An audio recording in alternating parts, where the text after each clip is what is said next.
everyone, it's Laura, and today I'm here to talk to you about expiration dates. So I really need to take better notes because I added this to my TBR because I saw it in someone's video and it sounded like an interesting concept. And now I cannot remember whose video it was in. But anyway, I saw it in a YouTuber's video and the premise sounded interesting to me. In this book, you follow a woman named Daphne, and she lives and works in Los Angeles, and through her entire life she has gotten a little slip of paper that basically has told her the length of every romantic relationship she's been in. So at the beginning of this story, she's on her way to meet Jake, who was someone she was set up with from a friend, and she got the paper on her way there, and it has just his name, and then it has no date or no length of time. And so she thinks that this is going to be her forever, basically. And so the book kind of goes through the current timeline of where she keeps dating Jake and their relationship progresses. And then you learn more about her past relationships and all of the other slips of papers that she's gotten, where some of them say 3 months, others say 2 years and 2 months. Another one says 1 night. And so just kind of all through her life at different points of time, the experiences that she had and these slips of paper. And the first one she got when she was in middle school or something, and it said like 8 days, which of course, a middle school romance, that makes sense. That checks out. But it really frustrated me when I first got into this book because of just Daphne's attitude towards the whole thing. And I realized quickly that I should try and reserve judgment because this is kind of an offshoot of that age-old question of, if you could know when you were going to die, would you want to know? So this is along the same lines where, would you want to go into a relationship knowing how long it's going to last? So at first, when I got super frustrated, I just kind of tried to back off and let's see where the novel took this.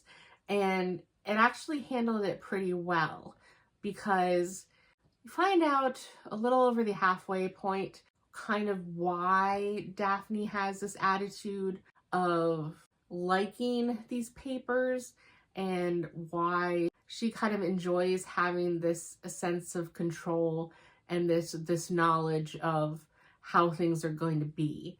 And it makes more sense of her perspective on that. And then you also have to take into account the fact that she's been getting these little papers since she was in middle school. So this is basically all she's known. So it's not like she's ever had a normal one, like a normal person who would go into it not knowing how long it's going to last and just kind of hoping for the best. And so you see her and Jake, and then you see her relationship basically with her best friend Hugo, who was a former boyfriend, and they only lasted 3 months.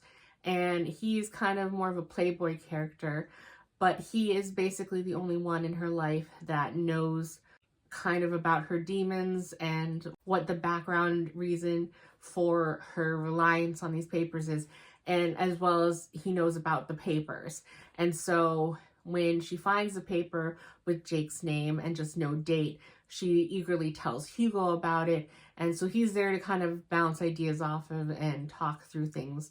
And I really like their relationship.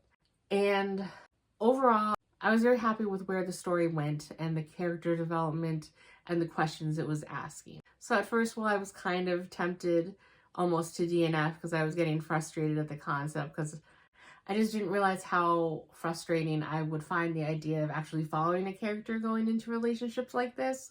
And I'm glad that I stuck it out. I thought I could really like this book because I really liked the book When, and this is one about a girl who sees the dates of death above people's heads, and it kind of deals with that concept and the trouble that's caused in her life. So it reminded me in that way of this book a little bit, only a little bit. The plots are very different, but I was very happy with the story, and I was very happy with the way everything ended, and it was satisfying to read. And I will definitely be interested in seeing what other books this author has. So while I wasn't exactly blown away and there was that initial frustration, I did give this book a 4. And think that's all I have to share. I will see you in the next video. Bye!